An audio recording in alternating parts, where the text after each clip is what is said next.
Hello अस्सलाम वालेकुम students and my fellows. मैं आपके लिए जो आज ये वीडियो लेके आया हूँ, ये वीडियो है इंग्लिश करेक्शन रूल्स की। ये मैं पूरी सीरीज़ बनाऊँगा, एक नहीं है बल्कि कई लेक्चर्स के ऊपर ये मुश्तमिल होगी, कंसिस्ट होगी। तो आप सब से रिक्वेस्ट है कि अगर आप सब मेरी तमाम लेक्चर सुनना चाहते हैं तो मेरे इस चैनल को सब्सक्राइब कर लें, ताकि आपको जो मेरी वीडियोज़ हैं वो टाइम के टाइम मिलती रहें। जैसे ही मैं अपलोड करूँ तो आपको वीडियो मिल जाए।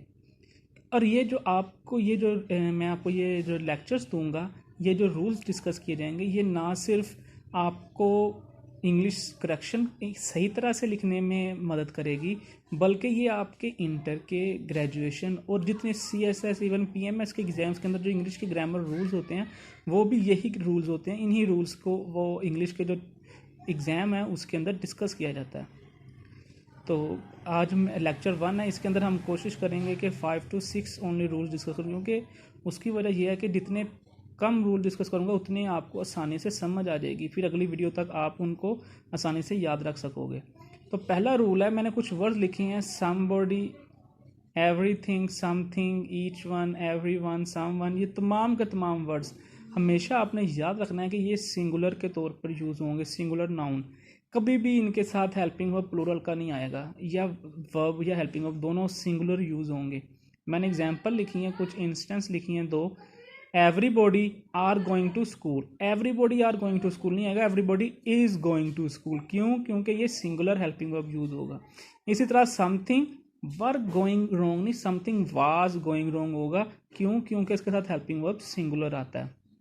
और इसके अलावा बाकी ऊपर जो वर्ड्स लिखे हैं उन तमाम के साथ भी हेल्पिंग वर्ब या वर्ब सिंगुलर ही आता है। रूल 2 है, each of them as singular. इनमें से तमाम के तमाम वर्ड्स हैं उनको सिंगुलर के तौर पर ही यूज़ करते हैं। उसकी वजह क्या है? उसकी वजह ये है कि ये वर्ड्स हमेशा एज ए सिंगुलर नाउन के तौर पर इस्तेमाल होते हैं। ज़्यादातर स्टूडेंट्स जो है ना, वो ये मिस्टेक करते हैं, गलती करते हैं, इनको एज ए प्लूरल के तौर पर लेते हैं। मैंने जैसे ये वर्ड लिखे हैं, ईच, एवरी, ईदर, नीदर, ये इसको आइदर और नाइदर भी बोलते हो, और आगे नन। ठीक है, ये वो वर्ड्स हैं जो हमेशा सिंगुलर आते हैं। इनके साथ जो हेल्पिंग वर्ब है वो सिंगुलर यूज़ होता है। मैंने सेंटेंस पर लिखा है, each of the students have gone there. अब यहाँ पे जो हैव है वो गलत है। क्यों? हैव प्लूरल के साथ आता है, यहाँ पे हैज़ आएगा हेल्पिंग वर्ब, क्योंकि ईच ऑफ द स्टूडेंट में तमाम स्टूडेंट की बात हो रही है, लेकिन इंडिविजुअल, अलग अलग तमाम स्टूडेंट, उनकी इंडिविजुअलिटी की बात हो रही है। इसी तरह ही every person are coming here, तो ये जो आर है वो गलत है, वहाँ पे इज आएगा। उसकी भी यही वजह है कि ये हर शख्स आ रहा है, ना कि हर शख्स आ रहे हैं। Neither of the two are wrong, उनमें से कोई भी गलत नहीं है। अब दोनों में से हर एक की बात हो रही है, तो इसलिए हम इसका इस्तेमाल करेंगे, इंडिविजुअल्स की बात हो रही है। इसी तरह ही none of them has pass the exam, उनमें से किसी ने भी एग्ज़ाम पास नहीं किया। वो उसकी, अब देखो हम किया, एक की बात करें, इंडिविजुअल उनमें से कोई भी नहीं है, इसलिए इंडिविजुअल जब भी डिस्कस होते हैं तो हम क्या इस्तेमाल करते हैं? हैज़ का। रूल 3 है, ये जो वर्ड्स लिखे हैं इनके प्लूरल हम एस के साथ नहीं बनाते, यानी कि एडवाइस को एडवाइसेस नहीं कह सकते, फर्नीचर को फर्नीचर्स नहीं कह सकते। इसके साथ जो वर्ड यूज होते हैं, एडवाइस को कहते हैं वर्ड्स ऑफ एडवाइस या पीसीज ऑफ एडवाइस। फर्नीचर के साथ हमेशा आर्टिकल्स ऑफ फर्नीचर होता है या पीसीज ऑफ फर्नीचर होता है, फर्नीचर्स नहीं होता। ठीक हो गया। इसी तरह मिसचीफ है, गलती जिसे कहते हैं, तो एक्ट्स ऑफ मिसचीफ होगा, मिसचीव्स नहीं होगा। इसी तरह ही पोइट्री को पोइट्रीज नहीं कहते, पीसीज ऑफ पोइम कहेंगे या पीसीज ऑफ पोइट्री कहेंगे, या फिर सिंपल पोइम्स। समझ आ रही है? अब्यूज का मतलब होता है गाली देना, तो अब्यूजेज नहीं होता, अब्यूज के साथ वर्ड्स ऑफ अब्यूज होता है। और इंफॉर्मेशन है, इंफॉर्मेशन के साथ हमेशा, इंफॉर्मेशन के साथ आइटम्स ऑफ इंफॉर्मेशन आता है, इंफॉर्मेशंस नहीं आता। समझ आ गई? मैंने आपको एग्जाम्पल उसकी सेंटेंसेस के ये 6 एग्जाम्पल्स दे दिए हैं, वो आप यहाँ से देख के तो करेक्शन कर लीजिएगा। अगला है रूल नंबर 4 कि ईदर और नीदर का इस्तेमाल कैसे करते हैं। इसके डिफरेंट रूल्स हैं। पहला है, first we use neither is that we use it in negative way and with it we don't use not. हमेशा याद रखना जब आपने नीदर का इस्तेमाल कर लेना ना, उसके साथ फिर आपने नोट नहीं लगाना। नीदर इट सेल्फ नोट के तौर पर इस्तेमाल होता है। समझ आ रही है? मैं मिसाल नीचे दी है, मैंने सही और गलत दोनों सेंटेंसेस लिखे हैं। पहला सेंटेंस मैंने लिखा है जो सही है, neither of the two is coming, उनमें से कोई भी नहीं आ रहा। तो नहीं आ रहा, नीदर जो है वो इट सेल्फ नोट के तौर पे आ रहा है, इसलिए आपने दोबारा नहीं लिखना। इसी तरह मैं नीचे लिखा है neither of the two are not listening, ये गलत है। क्योंकि नोट नहीं आना, मैंने पहले बताया। Neither of the two is listening, दोनों में से कोई भी नहीं सुन रहा। और इज क्यों आना है वो मैंने आपको पहले पिछले रूल में डिस्कस किया है कि इधर नीदर वगैरह के साथ हमेशा सिंगुलर हेल्पिंग ऑफ यूज होता है।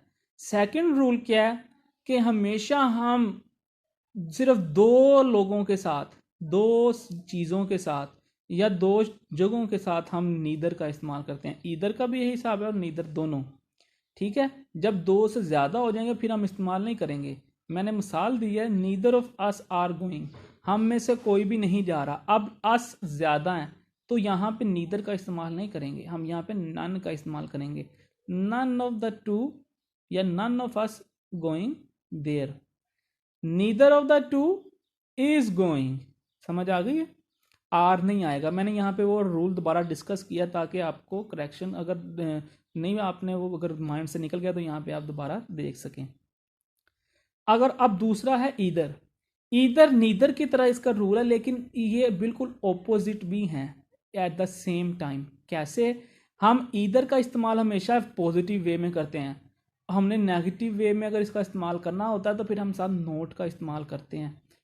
मिसाल के तौर पे मैंने नीचे लिखी है मिसाल, each of the two is not coming, ठीक है। अगर मैंने ये अगर ये ऐसे कह दूंगा कि either of the two is coming, तो इसका मतलब है कि दोनों में से कोई एक आ रहा है। समझ आ रही है? नोट का अगर हमें निगेट करनी है तो फिर हमने नोट लगाना पड़ेगा इसके साथ। दूसरा रूल है कि हम ईदर को हमेशा दो चीज़ों के लिए इस्तेमाल कर सकते हैं। मैं पहले ही आपको बताया था कि ईदर और नीदर हमेशा सिर्फ दो के साथ ही होता है। Either of the three are decent, तीनों में से कोई हर कोई डिसेंट है यानी कि अच्छा है। तो थ्री आ रहा है तो ये गलत हो जाएगा। क्यों? मैंने आपको बताया कि ओनली टू के साथ हम ईदर का इस्तेमाल कर सकते हैं। इसी तरह ही रूल नंबर 5 है, कुछ अल्फाज ऐसे इंग्लिश के होते हैं जो इटसेल्फ प्लूरल होते हैं, हमें उनका प्लूरल बनाने की ज़रूरत नहीं होती। इवन अगर हम उनका प्लूरल बनाएंगे तो वो गलत हो जाएंगे। जैसे वकेशन है, हेयर है, वकेशन होता है छुट्टियाँ, हेयर बाल, शिप भेड़ें और फ्रूट फल। अब मैं अक्सर देखा है कि लिखा होता है समर वकेशंस, समर वकेशंस नहीं होता, वकेशन होता है। वकेशंस हम क्यों करेंगे? वकेशन वो क्योंकि ये है प्लूरल। जैसे चिल्ड्रन है तो चिल्ड्रन इटसेल्फ प्लूरल है, चिल्ड्रंस नहीं होता, चिल्ड्रन होएगा। इसी तरह ही कुछ एक और लफ्ज़ है पीपल, लोग, पहले ही वो प्लूरल है तो पीपल्स नहीं होता, ठीक है ना। तो ये कुछ ऐसे वर्ड्स हैं, इनके साथ कभी भी आपने एस का इजाफा नहीं करना क्योंकि ये इटसेल्फ प्लूरल होते हैं। और आज का जो लास्ट रूल है, याद रखना, लेट के साथ हमेशा जो प्रोनाउन है उसकी ऑब्जेक्टिव केस आती है। ऑब्जेक्टिव प्रोनाउन के केसेस होते हैं subjective case, objective case, possessive case और रिफ्लेक्सिव केस, ठीक है। अगर आपको समझ नहीं है तो आप फिर मैं आपको किसी दूसरी वीडियो में ये मैं आपको समझा दूंगा।